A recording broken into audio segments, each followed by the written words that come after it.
안녕하세요. 저는 40대 초반의 엄마입니다. 저는 2번의 결혼을 했었는데 그 2번의 결혼은 다 실패로 돌아갔습니다. 첫 번째 결혼은 멋모를 때 한 결혼이었고 1년도 안 살고 이혼했어요.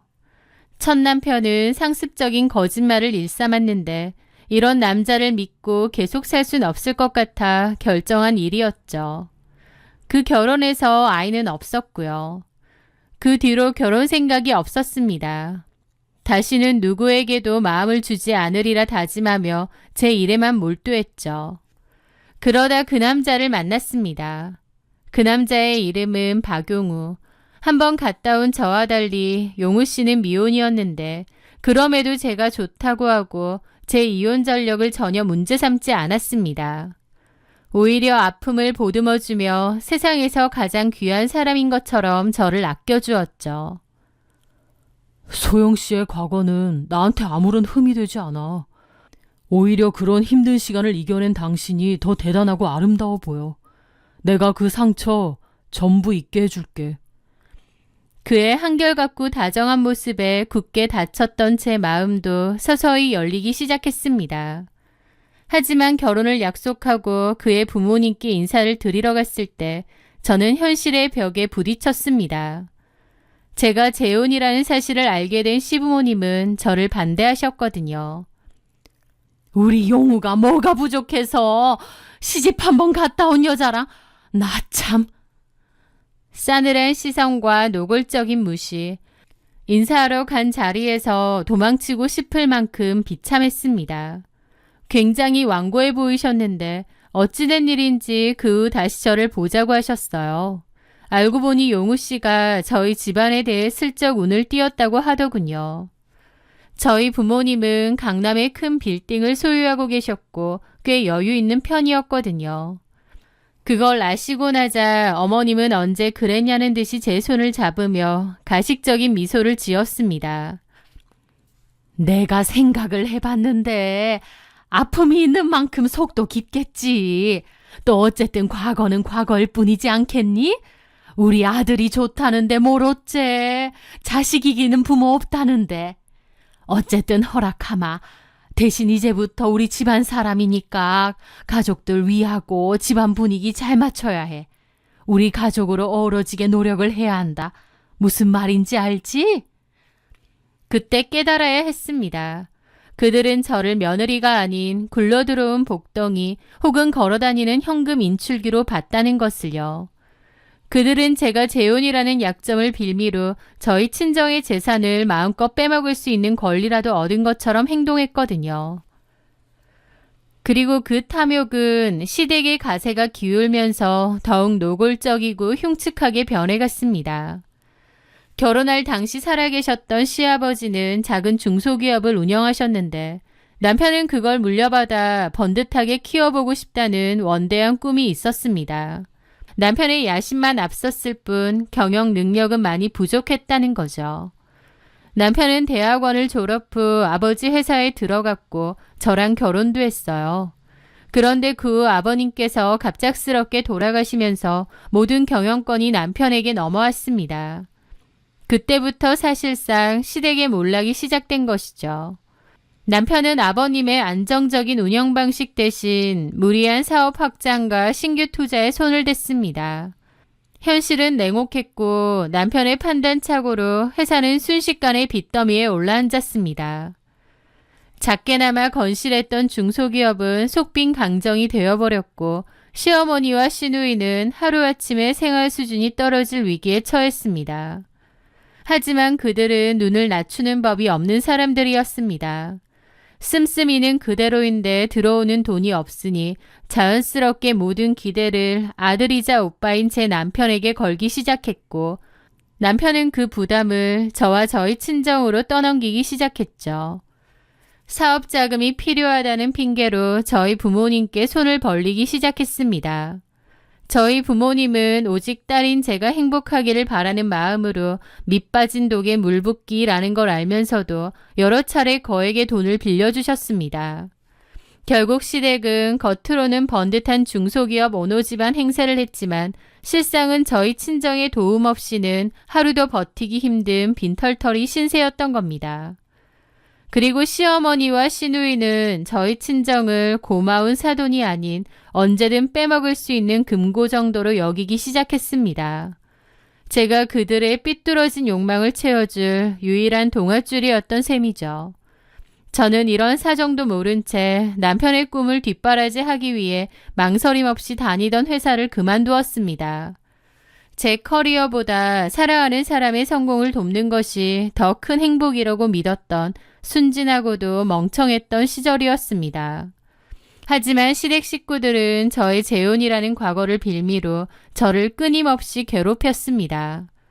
여러 가지로 시집살이를 시키려 했는데 물론 그때까지만 해도 남편이 중간에서 방패막이가 되어주었습니다. 저희 집에도 툭 하면 오시려고 했는데 남편이 막아섰죠. 엄마, 소영이 피곤해. 오지 마. 그리고 명절 음식은 이제 그냥 사서 하자. 언제까지 며느리 고생시킬 거야. 남편이 든든하게 막아준 덕분에 실제로는 크게 당하지 않았지만 시어머니와 시누는 늘 제가 무슨 빚이라도 진 사람인 것처럼 행동했어요. 제가 재혼이라는 이유를 들먹이며 말이죠. 저도 그런 가스라이팅을 하도 당해 제가 정말 을의 입장이고 미안해야 되는 줄 알았고요. 어쨌든 시어머니와 시누는 별로였지만 남편 하나만큼은 든든한 제 편이었기에 상관없다고 생각했습니다. 그때는 몰랐던 거죠. 시간이 흐르면 사람도 변한다는 것을요. 철석같이 믿었던 그 든든한 제 편이 제 등 뒤에 칼을 꽂을 줄 누가 상상이나 했겠습니까? 시간이 많이 흐른 어느 날이었습니다. 여느 때처럼 집에서 청소를 하고 있는데 전화 한 통이 걸려왔습니다. 남편 회사 격리 직원인 다희 씨였습니다. 제가 가끔 회사에 간식을 사들고 들르면서 안면을 트고 친하게 지냈던 분이었죠. 싹싹하고 예의 바른 분이라 제가 참 좋게 봤고 한 번은 그분 어머님이 편찮으시다는 얘기를 듣고 형편이 어려운 것 같아 병원비를 남몰래 챙겨준 적도 있었습니다. 그래서인지 저를 은인처럼 생각해 주셨죠. 그런데 수화기 너머로 들려오는 다희 씨의 목소리가 심상치 않았습니다. 사모님, 큰일 났어요. 사장님이 어떻게 사모님 같은 분을 두고 이럴 수가 있어요? 다급하고 흥분한 목소리에 제 심장이 덜컥 내려앉았습니다. 다희 씨, 그게 무슨 말이에요? 흥분하지 말고 천천히 말해봐요. 회사에 무슨 일 있어요? 아니요, 회사 말고요. 사모님, 지금 제가 드리는 말씀 들으시면 너무 충격받으실 것 같아서요. 너무 놀라지 말고 들으셔야 해요. 오늘 사장님께 급하게 결제받을 서류가 있는데 출근을 안 하신 거예요. 그래서 연락했더니 회사 근처도 아닌 웬 아파트로 오라고 하시더라고요. 그래서 갔는데 어떤 젊은 여자가 문을 열어주는 거예요. 그러면서 대신 서류를 받으면서 사장님한테 전해준다는데 아무래도 그 아파트에서 딴 여자랑 살림을 차린 것 같아요.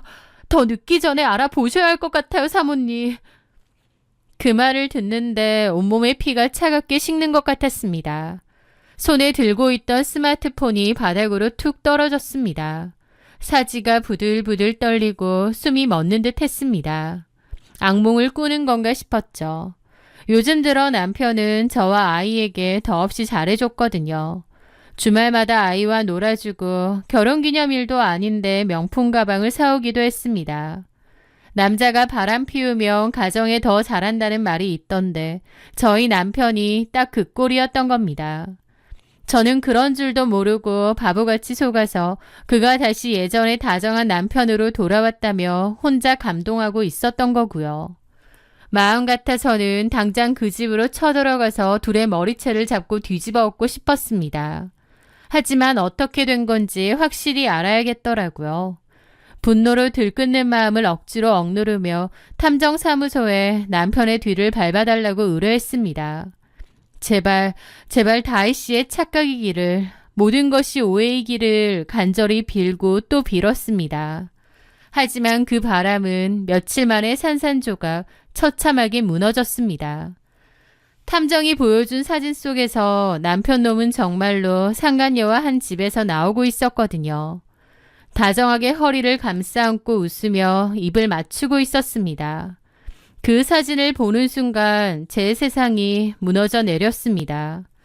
그 사실을 확인하자 정말 눈이 뒤집혔습니다. 저는 탐정에게 한 가지를 더 부탁했습니다.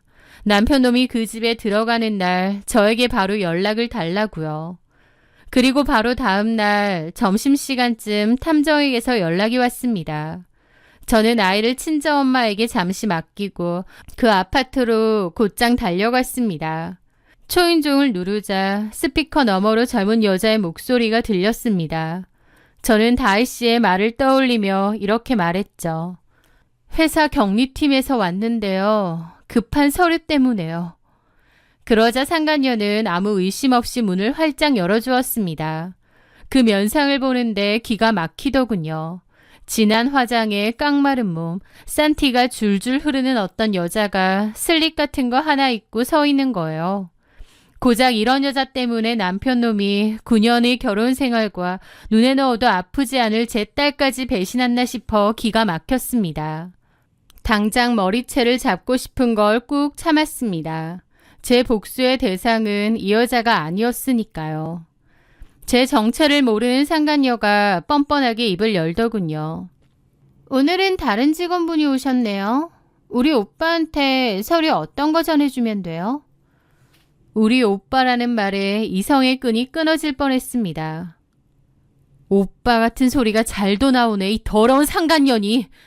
제가 다짜고짜 욕질을 하니 그 여자도 눈이 동그래지더라고요. 뭐라고요? 당신 뭐야? 내가 누구냐고? 너랑 희희낙낙 바람 피우고 있는 네 오빠 와이프다, 이년아.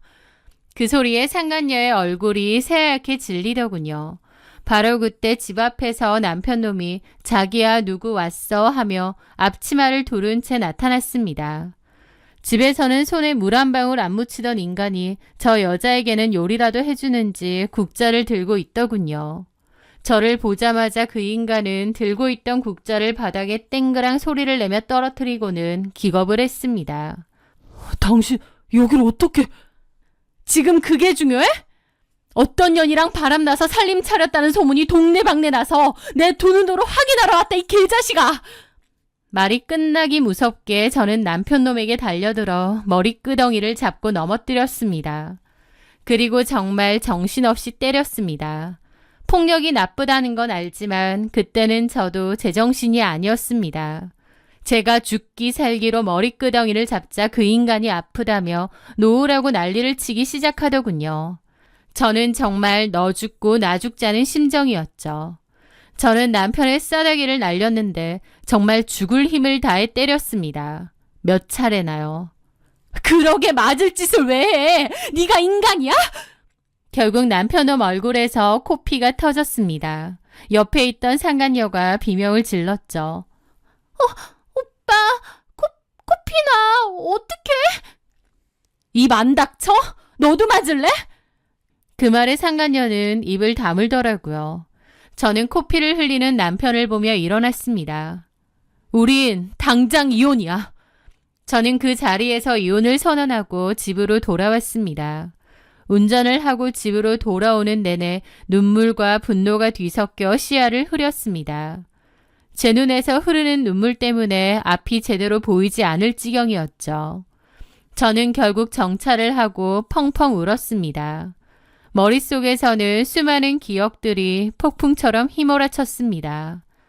짧았던 첫 결혼의 상처를 보듬어 주겠다던 그의 약속, 제 과거는 아무것도 아니라며 사랑을 속삭이던 그의 목소리, 제 커리어를 포기하고 그의 꿈을 뒷바라지 하겠다고 했을 때 고맙다던 그의 진지한 얼굴, 그리고 제 목숨보다 소중한 우리 딸이 태어났을 때 감격에 겨워 함께 흘렸던 눈물까지. 그 모든 순간이 진짜였는데, 그 모든 사랑이 진심이었는데 도대체 어디서부터 잘못된 걸까요? 행복했던 과거의 기억들이 제 심장을 헤집고 후벼 팠습니다. 그 집에 있던 남자는 누구지? 그 낯선 여자와 함께 있던 그 남자는 내가 알던 내 남편이 아니야. 그 순간 저는 깨달았습니다. 제가 사랑했던 그 남자는 더 이상 이 세상에 없다는 것을요. 그는 죽었습니다. 그리고 지금 그의 껍데기를 쓰고 있는 저 남자는 제 믿음과 사랑을 배신한 낯선 사람일 뿐이었습니다. 제 딸을 거짓과 위선 속에서 키울 수 없었습니다. 배신자 아빠의 더러운 이중생활을 알게 모르게 보고 배우게 할 수는 없었죠. 사랑했던 만큼 배신감이 컸던 저는 남편을 용서할 수 없었습니다. 집에 도착해 현관문을 열었을 때 저는 이미 모든 결심을 끝낸 상태였습니다. 더 이상의 미련도 연민도 없었습니다. 제 안의 사랑이라는 감정은 완전히 사라지고 그 자리에는 오직 차가운 분노와 복수심만이 남았죠. 아니나 다를까 남편놈이 집으로 와서는 현관문 앞에서 무릎을 꿇고 잘못했다며 싹싹 비는데 그것조차 정말 꼴도 보기 싫었습니다. 소영아, 내가 잘못했어. 정말 죽을 죄를 지었어. 한 번만, 딱 한 번만 용서해주면 안 될까? 저는 차갑게 식은 눈으로 그를 내려다보며 말했습니다. 나한테 그 꼴을 보이고 용서? 다른 여자랑 살림까지 차린 주제에 어디서 뻔뻔하게 용서를 비는 거야? 제가 소리치자 그제야 눈물을 흘리더군요. 바람은 피었지만 진짜 사랑하는 건 저라면서 목에 칼이 들어와도 이혼은 절대 안 된다고 하는데 가정을 스스로 박살낸 인간 입에서 나올 소리인가요?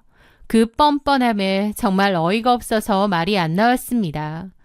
저는 웃기지 말라고 증거도 다 있으니 변호사를 선임해서 이혼 소송과 상간녀 소송까지 걸겠다고 했습니다. 그랬더니 남편은 바닥에 주저앉은 채 제 바지가랑이를 붙잡고 애원하더군요. 대신 마지막으로 딱 하나만 도와달라고요. 신우가 곧 결혼을 하니 그때까지만 이혼을 미뤄달라는 것이었습니다. 여보, 제발. 내 동생 다음 달에 상견례하고 석 달 뒤에 결혼하는 거 알지? 상대 집안이 부모님도 교수 출신에 남편 될 사람도 박사 출신 연구원이고 내 동생 입장에서 포기하기 힘든 좋은 자리야. 여기서 내가 바람 피워서 이혼당했다고 소문나면 우리 집은 그냥 끝장이야. 동생 결혼도 당연히 깨지겠지. 기가 막혀서 헛웃음이 터져 나왔습니다.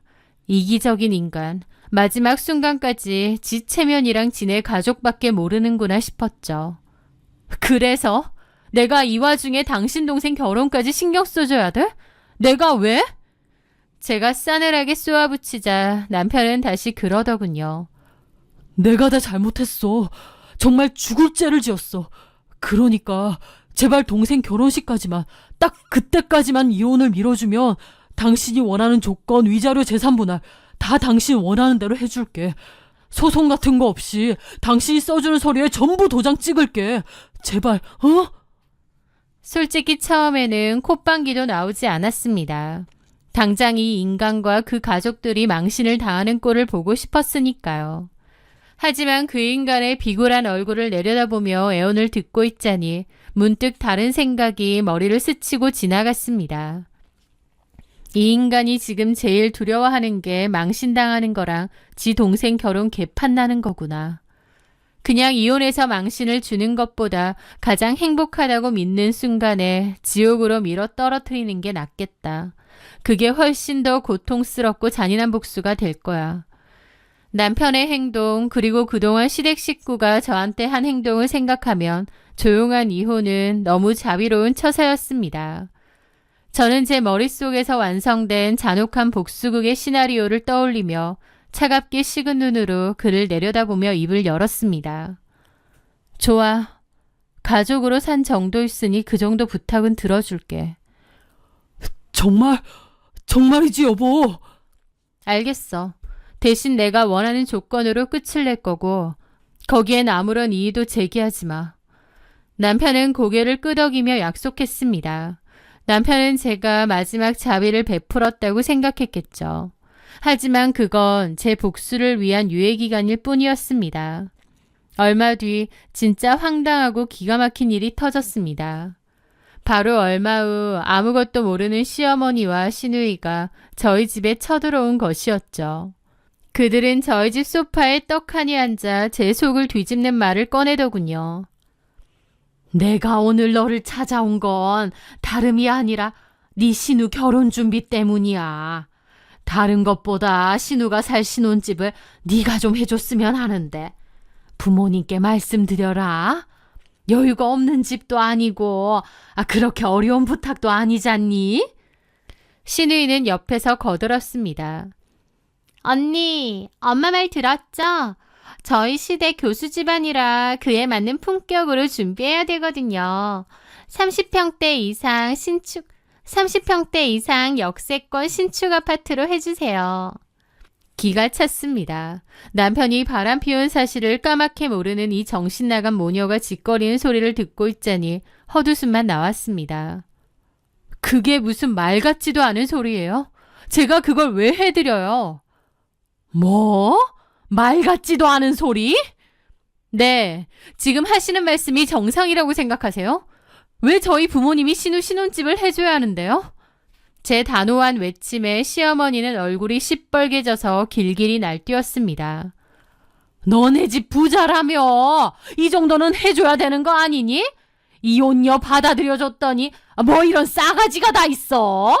너네 아들한테 당장 말해서 이혼시켜버릴 거다. 너 같은 건 우리 집안 며느리로 필요 없어. 신우이 역시 옆에서 악을 썼죠. 언니, 후회할 짓 하지 마요. 우리 엄마가 오빠한테 다 이르면 언니만 손해라고. 언니 돌돌싱 되고 싶어요? 두 모녀는 온갖 저주를 퍼붓고는 현관문이 부서져라 쾅 닫고 나가버렸습니다. 저는 한동안 그들이 사라진 자리에 멍하니 서 있었습니다. 온몸이 부들부들 떨렸습니다. 분노와 모멸감에 눈앞이 캄캄했죠. 하다하다 이제 신우 집까지 해달라니요. 미친 거 아닌가요? 내 돈으로 신우년 신혼집까지 해달라고? 그것도 나를 이혼시키겠다고 협박하면서. 분노가 머리 끝까지 치밀어 올랐다가 이내 실소가 터져나왔습니다. 이 상황은 정말이지 코미디가 따로 없었죠. 자신들의 아들이 오빠가 무슨 짓을 저질렀는지 전혀 모른 채 말도 안 되는 요구를 하고 게다가 저를 이혼시키겠다는 말로 협박을 하고 있다니. 그 순간 제 머릿속이 섬광처럼 번쩍이며 맑아졌습니다. 방금 전까지의 분노가 차갑게 식으며 얼음처럼 냉정한 복수심이 들어찼습니다.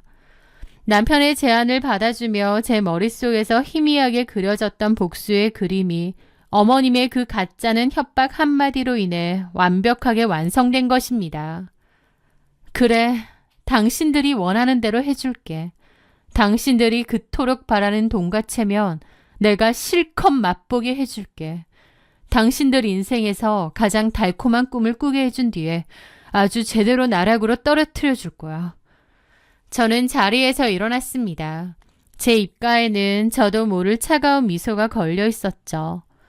저는 망설임 없이 스마트폰을 들고 시어머니에게 다시 전화를 걸었습니다. 신호음이 몇 번 가기도 전에 아직도 화가 안 풀린 목소리가 수화기 너머에서 들리더군요. 왜 전화했냐? 당장 내 아들한테 연락해서 너랑 이혼하라고 일을 참이다. 저는 코웃음을 치며 목소리를 연기했습니다. 어머니, 아까는 제가 너무 흥분해서 죄송해요. 정 원하시면 상견례 전에 아가씨 신혼집 마련해 드릴게요. 제가 갑자기 태도를 바꾸자 어머님도 말투가 바뀌더군요. 왜 갑자기? 부족한 저 받아들여 주셨는데 그 정도는 제가 해드리는 게 맞지 않나 싶어서요. 또 아가씨를 위해서요. 제가 완전 숙이고 들어가자 어머님도 코웃음을 치더라고요. 이제야 정신을 차렸어? 이혼 당하는 건 무서운가 보지? 알겠다. 네가 정 그렇다면 한 번은 봐주마. 어머님 걱정하지 마세요. 괜찮은 집으로 살 테니까 저만 믿으시라고요.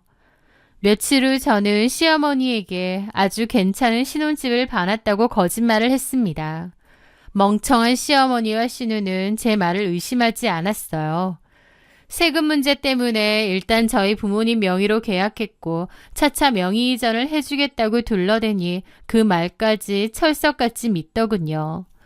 그 소식을 들은 남편놈은 제가 자기를 용서하고 다시 합치기로 마음먹었다고 단단히 착각한 것 같았습니다.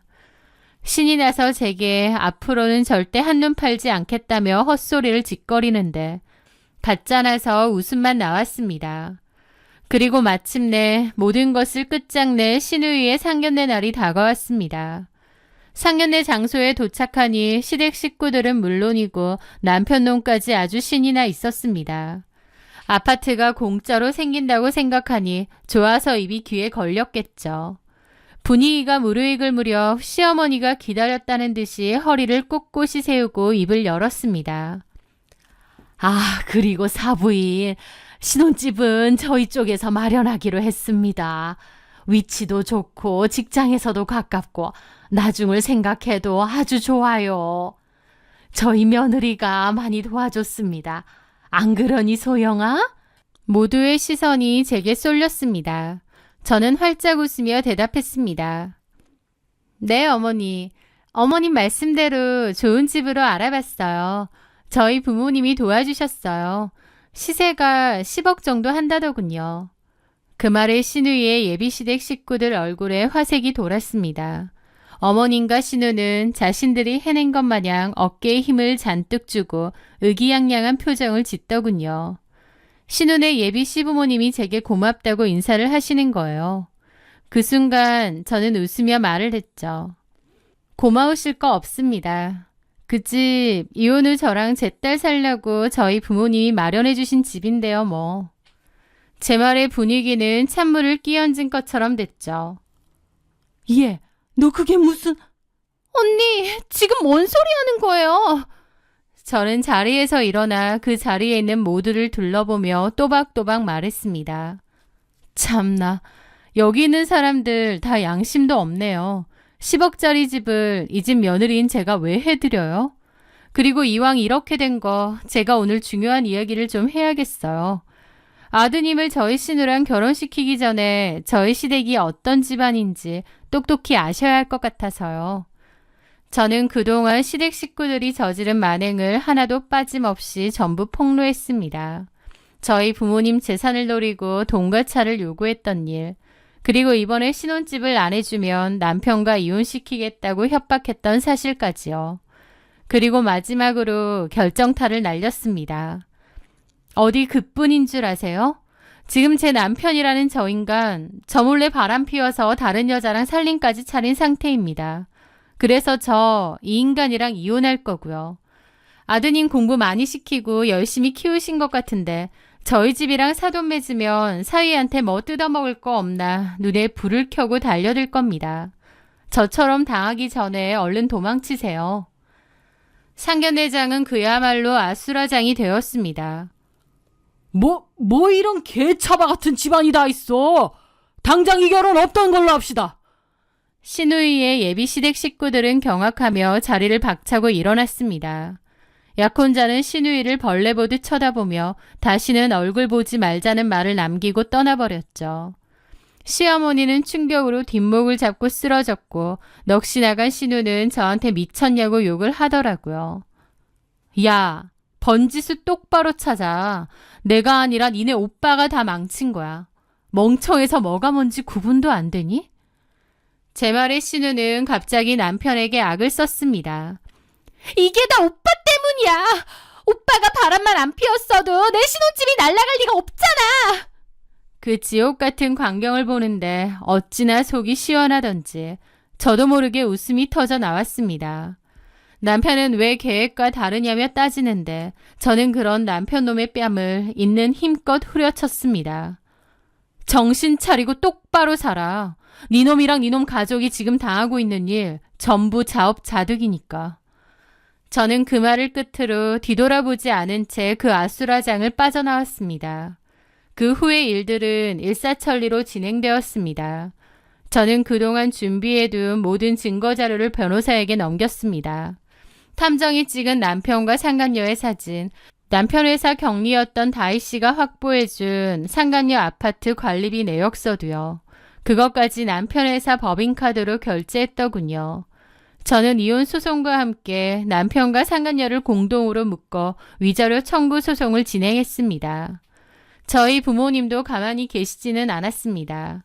아버지는 그동안 남편의 사업 자금으로 빌려줬던 돈에 대한 차용증을 근거로 대여금 반환 청구 소송을 제기하셨습니다. 돈을 갚지 못할 시 시댁 식구들이 살고 있는 집을 포함한 모든 재산을 차압하겠다는 내용 증명과 함께요. 법정 싸움은 길지 않았습니다. 명백한 증거 앞에 남편놈과 시댁 식구들은 속수무책이었습니다. 법원은 제 손을 들어주었고 저는 남편과 상간녀 그리고 시어머니에게까지 상당한 금액의 위자료를 받아낼 수 있었습니다. 양육권은 말할 것도 없이 제게 넘어왔고요. 남편의 지옥은 그때부터였죠. 위자료와 저희 부모님께 빌린 돈을 갚기 위해 전 남편과 시댁 식구들은 살던 집을 팔아야 했거든요. 나름 번듯한 아파트에서 쫓겨나 작은 집을 겨우 구해 들어갔다는 소식은 저를 도와줬던 다혜 씨를 통해 전해 들었습니다. 알거지가 된 전 남편 곁을 상간녀가 지킬 리 없었죠. 상간녀는 남은 명품 몇 개를 챙겨 뒤도 안 돌아보고 떠나버렸다고 하더군요. 전 남편의 회사는 당연히 망했습니다. 저희 부모님이 대여금을 회수하고 주요 거래처들이 소문을 듣고 끊어지면서 재기 불능 상태에 빠졌거든요. 신우는 그 남자와의 파혼 충격에서 헤어나오지 못하고 정신과 약에 의지하며 다 오빠 때문이야 라며 전 남편을 저주하고 어머님도 화병으로 자리에 누워버렸답니다. 한때는 번듯한 사장님 가족이었던 그들은 이제 서로를 탓하고 원망하며 하루하루를 지옥 속에서 살고 있다고 들었습니다. 소중한 것들이 곁에 있을 때 귀한 줄 모르고 못된 짓만 골라 하더니 모두 죗값을 제대로 치른 셈이죠. 저는 지금 어떻게 지내냐고요? 저희 부모님이 마련해준 집에서 딸과 함께 행복하게 잘 살고 있습니다. 처음 이 집에 이사 오던 날 딸아이가 제게 물었습니다. 엄마, 이제 여기서는 아빠랑 안 살아? 우리만 사는 거야? 저는 딸아이를 꼭 껴안고 말해주었습니다. 이제 여기서는 엄마랑 살 거야. 할머니, 할아버지도 자주 오실 거고. 엄마가 더 많이 웃고 더 많이 행복하게 해줄게. 결혼 전에 제가 직접 운영했던 수학학원을 다시 열기 위해 요즘은 학원 인테리어를 알아보러 다니느라 바쁜 나날을 보내고 있습니다. 제 이름을 건 간판을 다시 걸고 아이들의 웃음소리로 가득한 학원에서 제2의 인생을 시작할 생각을 하니 가슴이 뜁니다. 제 인생 이제부터가 진짜 시작이라고 생각합니다. 과거의 악연에 발목 잡히기엔 제 미래는 너무나도 밝고 소중하니까요. 제 길고 긴 이야기 들어주셔서 정말 감사합니다.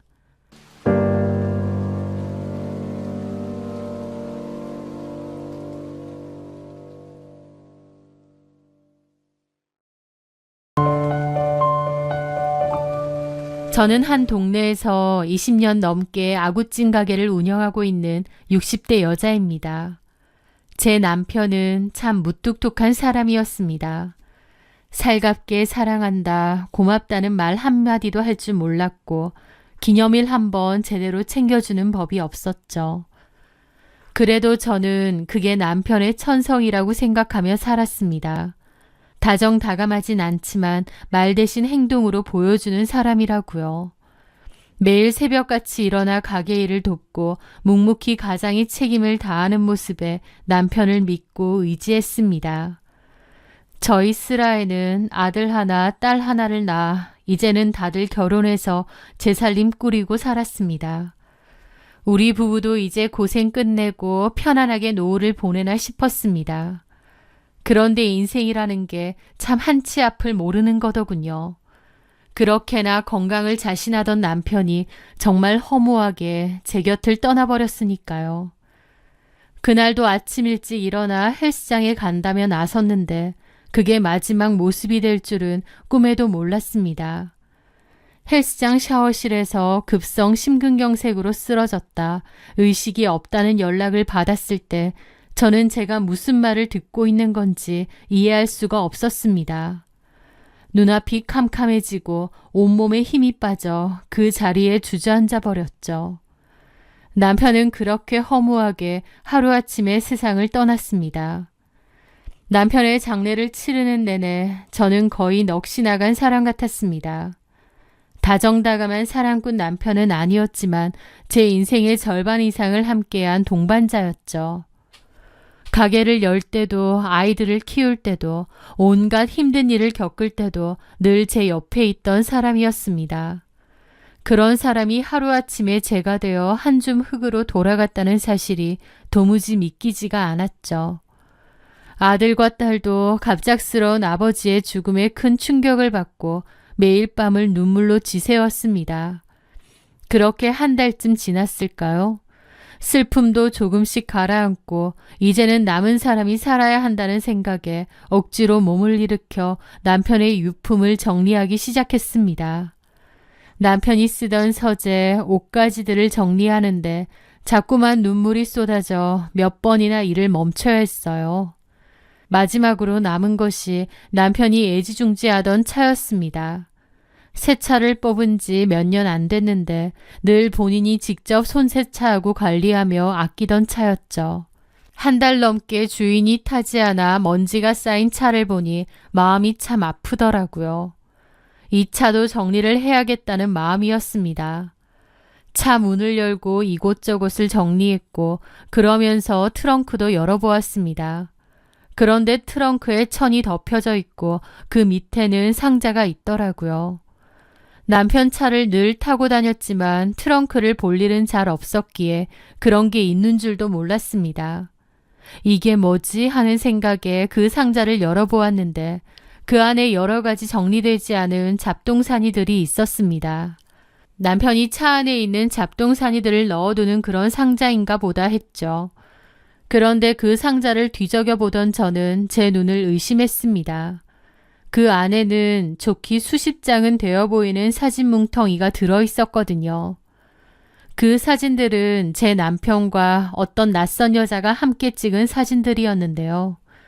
단풍이 아름다운 산에서, 파도가 치는 바닷가에서, 분위기 좋은 레스토랑에서 사진 속 남편은 제가 평생 한 번도 본 적 없는 환한 미소를 짓고 있었습니다.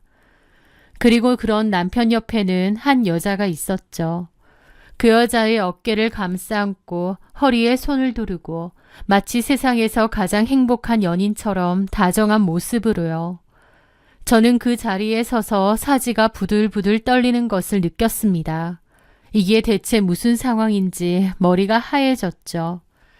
이 여자는 누군지, 왜 남편이랑 단둘이서 이런 사진을 찍은 건지, 무엇보다 평생 저에게는 무뚝뚝하고 감정 표현 한 번 제대로 한 적 없던 사람이 다른 여자와 저런 표정으로 사진을 찍었다는 사실이 믿기지 않았습니다.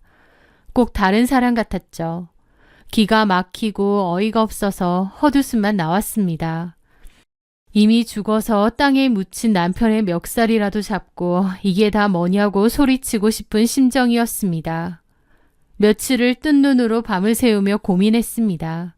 이걸 어떻게 해야 하나, 자식들에게 말을 해야 하나.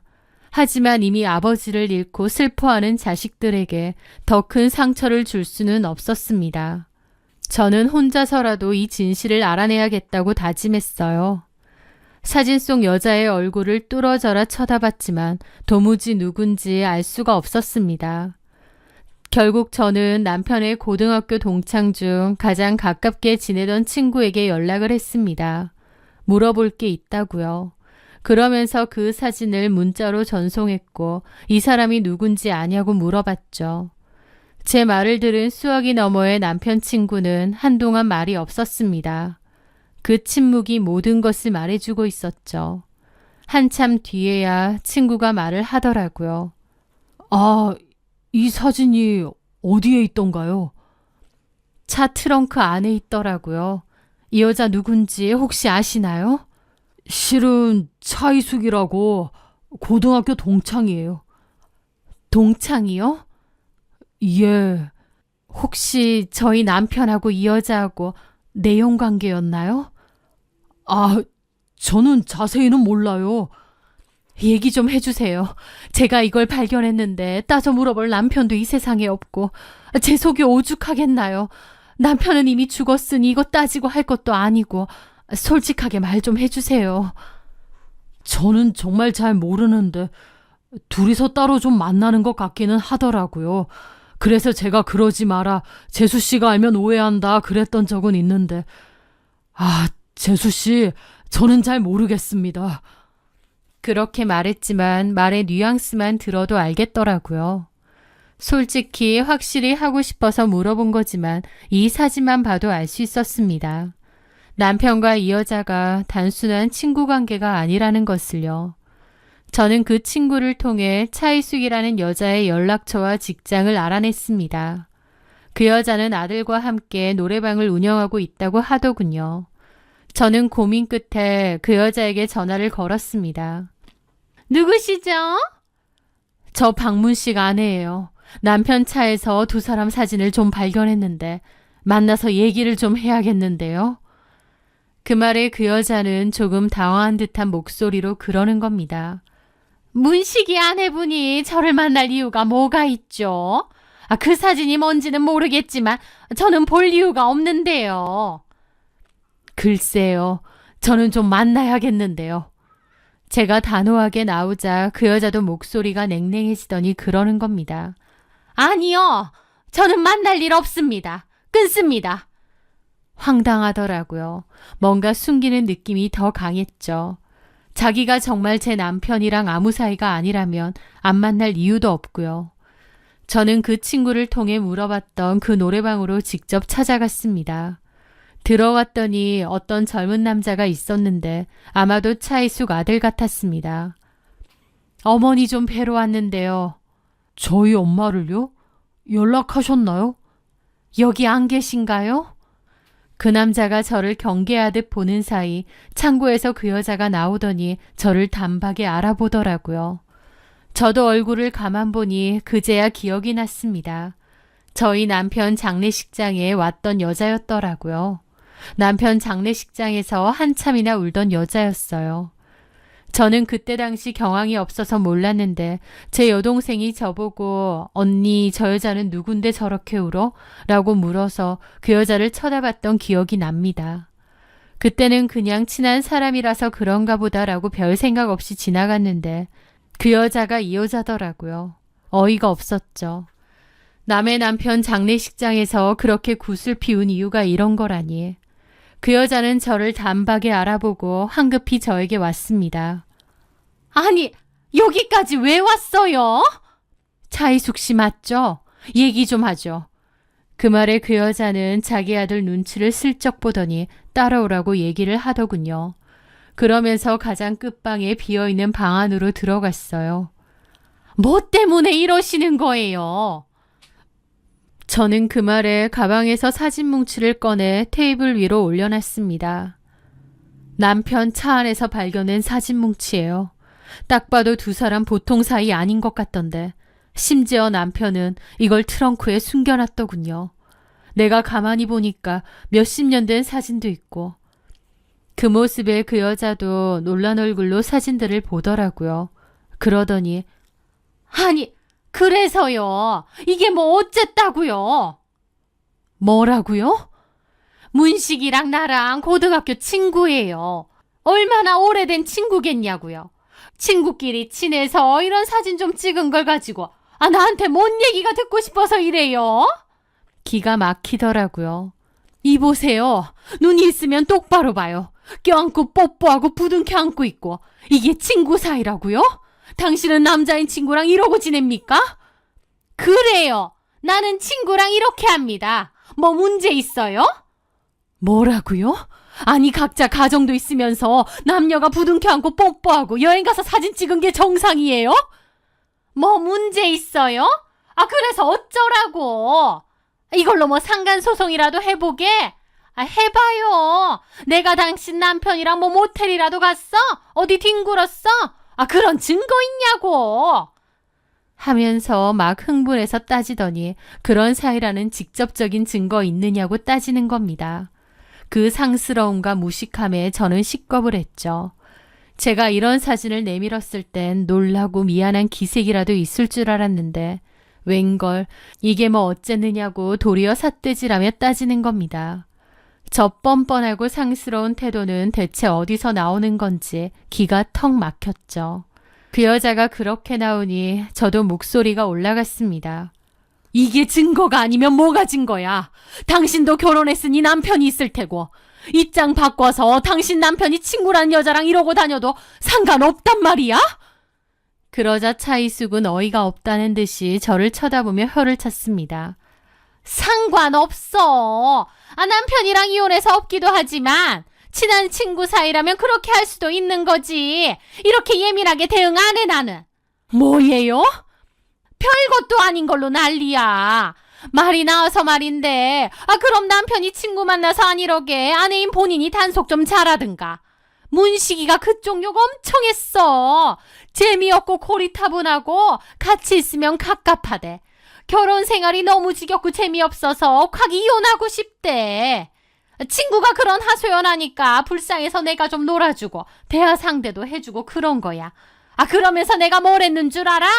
와이프한테 그러지 마라. 잘 지내라. 와이프한테 잘해라. 오히려 내가 그랬다고. 뭘 알지도 못하면서 당신 내 덕에 이혼 안 하고 산 거야. 오히려 나한테 고마워해. 라는 겁니다. 자기는 제 남편을 친구로서 다독여준 것뿐이니 오히려 자기한테 고마워하래요. 너무 황당해서 말이 안 나왔습니다. 누가 봐도 남의 남편이랑 내연관계로 놀아났는데 상간녀가 오히려 저보고 훈계하고 큰소리치는 이 기막힌 현실. 저는 떨리는 목소리로 간신히 물었습니다. 당신 나한테 조금이라도 미안한 마음이 없어? 내가 왜 미안하냐고 당신한테.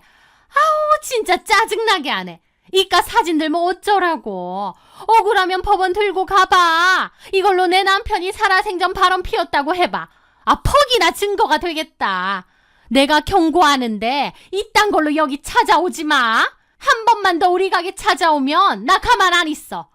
그러면서 눈을 막 부라리며 경고까지 하더니 먼저 확 나가버리는 겁니다. 저는 그 여자의 얼굴을 보며 분노로 온몸이 떨렸습니다. 저는 그 여자가 나가고 나서도 한참이나 아무 말도 하지 않고 자리에 앉아 있었습니다.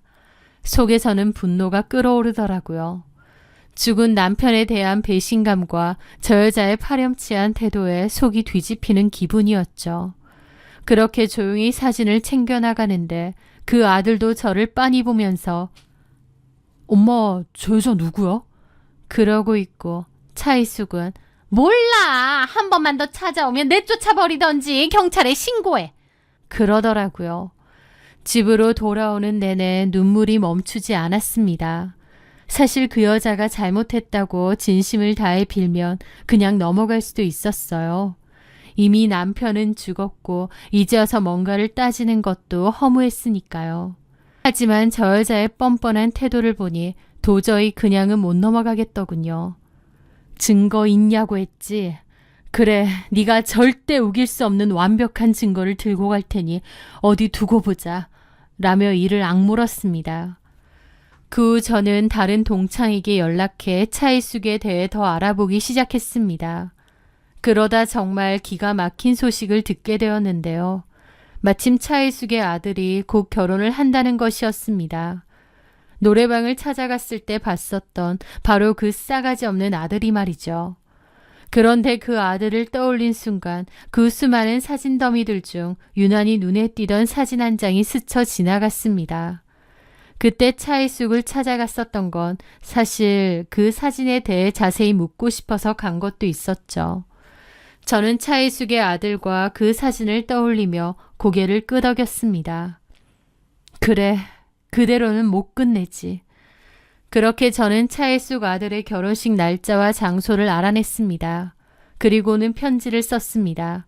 그 편지는 차이숙의 사돈댁에 보내는 편지였죠.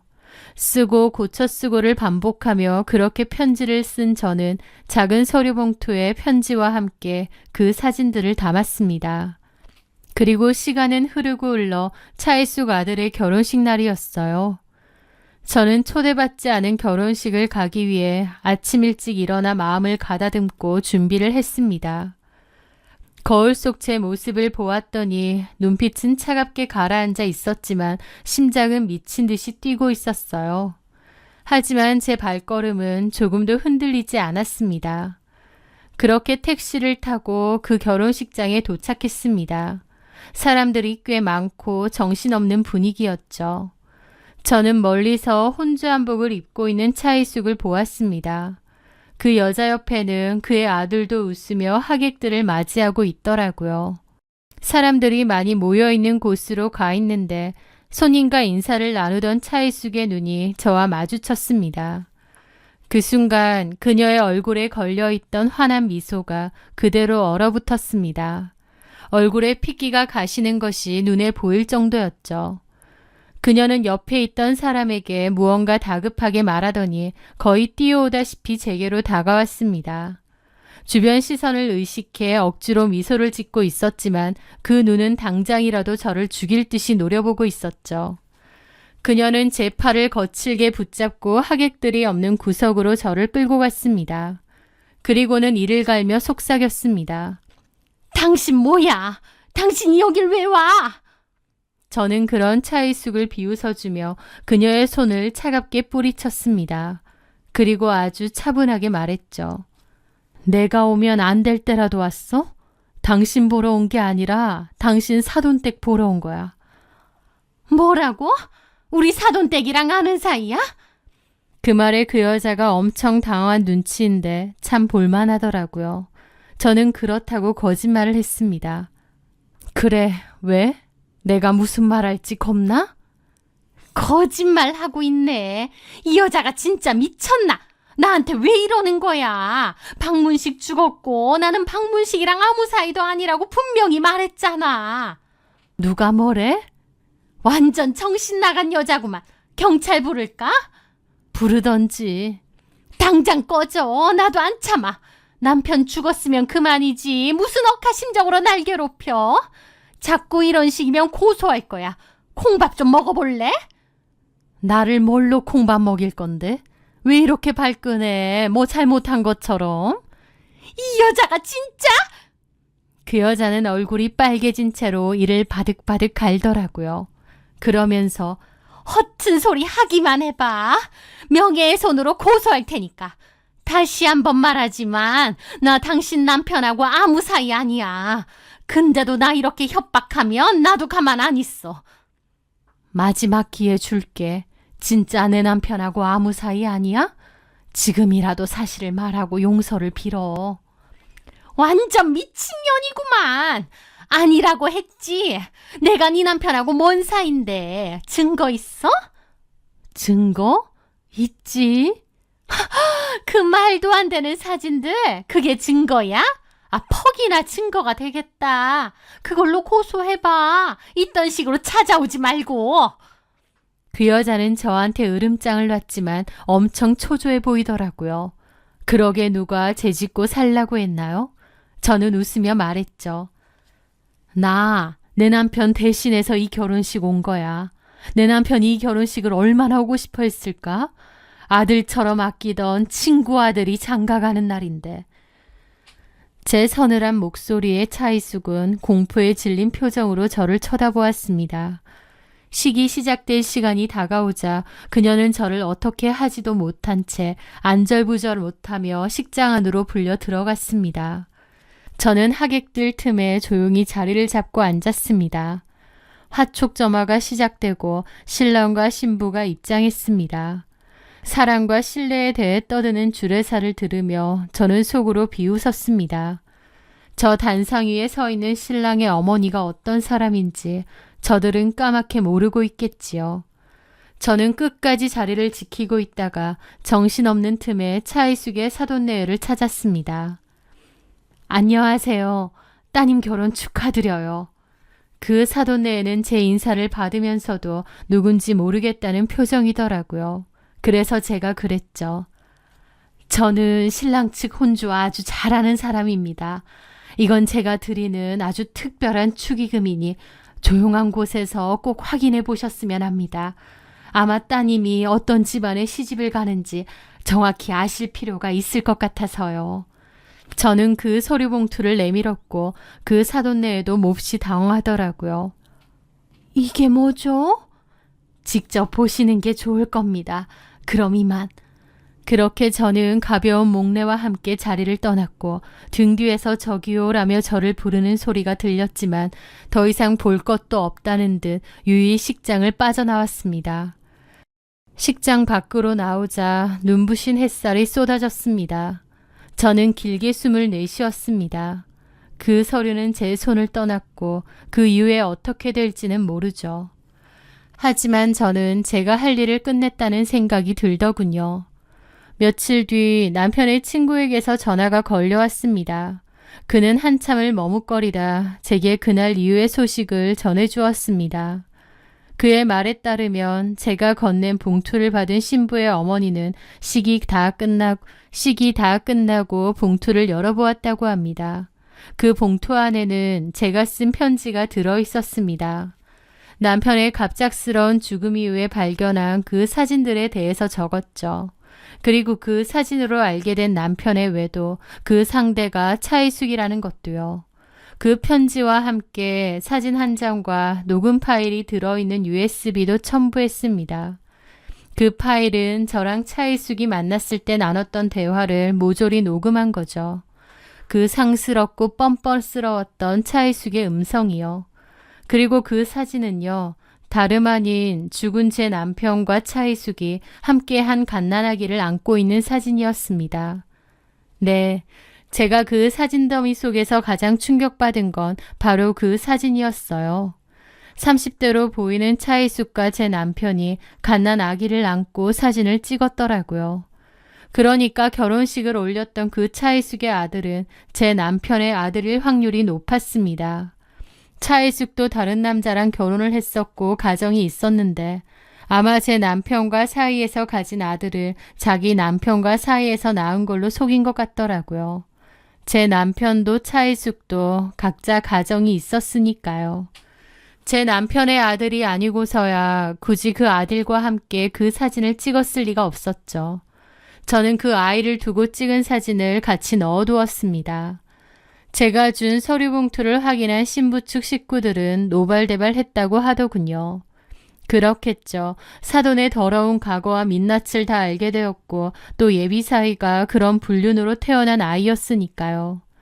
신혼여행도 취소가 되었다고 했고 그 일로 양가 집안이 난리가 났다고 했습니다.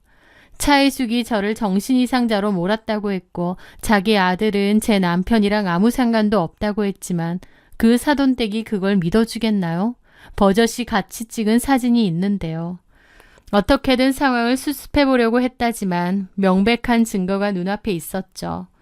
차이숙이 저한테 그랬죠. 제 남편하고 지가 바람폈다는 증거가 있냐고.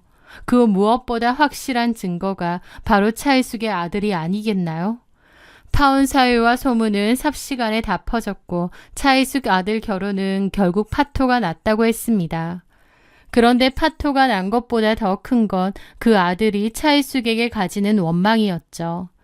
자기는 불륜의 결실로 태어난 아들이고 자기 엄마 때문에 개망신 다당하고 파혼까지 당했으니까요.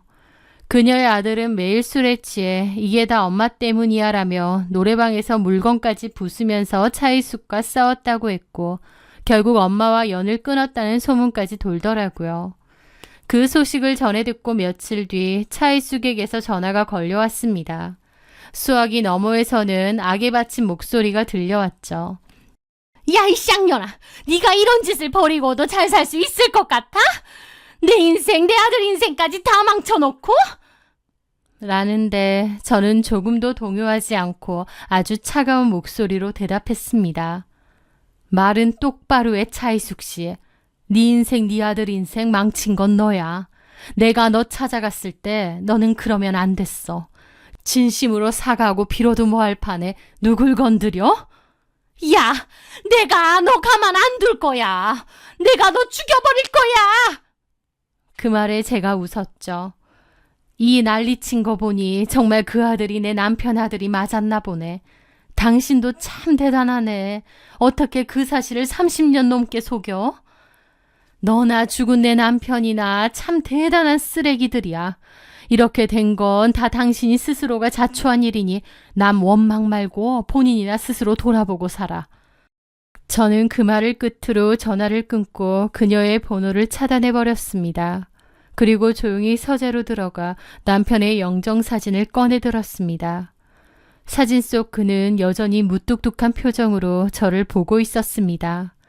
남편을 믿었던 지난 세월이 억울하고 분하기도 하더군요. 저는 그 사진을 조용히 찢어서 휴지통에 처박아 버렸습니다. 죽어버렸기 때문에 따지고 들 수도 없어서 더 원망스러운 인간. 제 마음속에서 그런 남편의 존재를 완전히 잊겠다고 결심했습니다. 지금의 저는 20년 넘게 제 인생이 담긴 아구찜 가게에서 다시 웃음을 찾아가고 있습니다. 이제는 온전히 저 자신과 제 아이들, 그리고 사랑하는 손주들의 행복만을 위해 살아갈 겁니다. 긴 어둠의 터널을 지나 이제야 제 인생의 진짜 주인이 된 기분이 드네요. 제 길고 긴 이야기 들어주셔서 정말 감사합니다.